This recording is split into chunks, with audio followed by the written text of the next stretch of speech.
అమ్మా, ఈ ఒక్క పిలుపుకే తను కట్టు బానిస. తరాలు మారినా తనలో తాత్పర్యం మారదు. ఎంతమంది బిడ్డలున్నా తన తీరులో తారతమ్యం చూపించదు. పిట్టలే కొట్టి నెట్టేసిన తిట్టి కూడా పంపదు పిచ్చి తల్లి. ఎవరో అన్నారట, ఉల్లి చేసిన మేలు తల్లి కూడా చేయదని. బహుశా అతనికి తల్లి ప్రేమ తెలిసుండలేదేమో.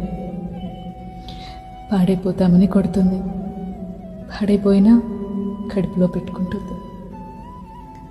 తన గురించి రాసే కళానికి కూడా తను మోసే బరువు తెలిసి భారంగా కదులుతుందట.